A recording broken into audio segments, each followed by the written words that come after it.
La réquisition d'employés frappant dans la nuit du lundi au mardi à l'effet d'un détonateur. La réforme des pensions validée lundi après-midi s'est précipitée, au milieu la nuit, pour converger des quatre coins du département au dépôt de pétrole FOS. Quelques 400 personnes, grande majorité des couleurs du CGT, se sont retrouvées milieu de matinée sur route menant à ce site stratégique. Une partie des employés frappants a été rappelée au travail nuit du lundi-mardi.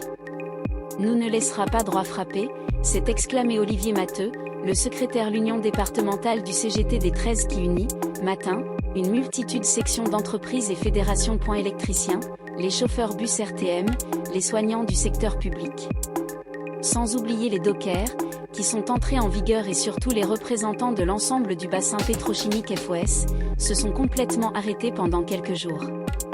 Métier difficile à la périphérie d'EPF, le site stockage carburant basé à Fou, les Seine-Guérilla le mardi.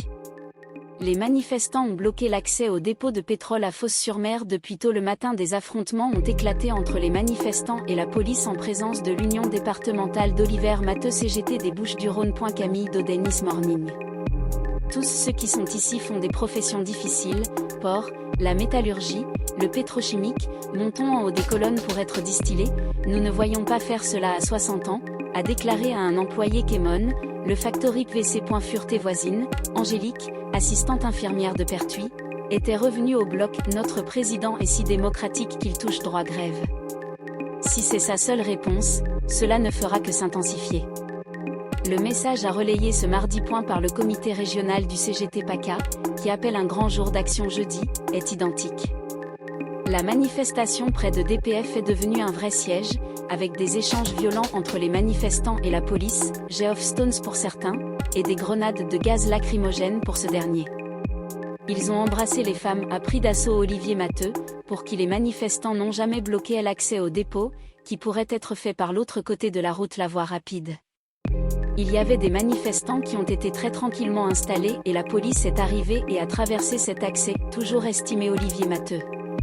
Il a fallu plusieurs heures, ponctuées d'affrontements, que le balai du camion pourrait reprendre, à l'entrée de DPF, sous la supervision du CRS. S'ils envoient des renforts, nous ne ferons pas le numéro, mais en attendant, ils fabriquent généralement 300 camions, il n'y en avait que quelques-uns, a accueilli un CGTiste de la raffinerie près de Petronéo. Olivier Matteux, UDCGT secrétaire à Bouches-du-Rhône. Photo Camille Daudet. Belle matinée. Police blessée, des journalistes qui ont été pris en charge selon le siège de la police.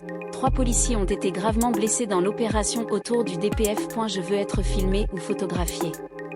Un a été giflé, et le second a été confisqué son appareil photo. Olivier Matteux, sollicité par ce dernier afin que la caméra soit restaurée, regrette ce type de comportement.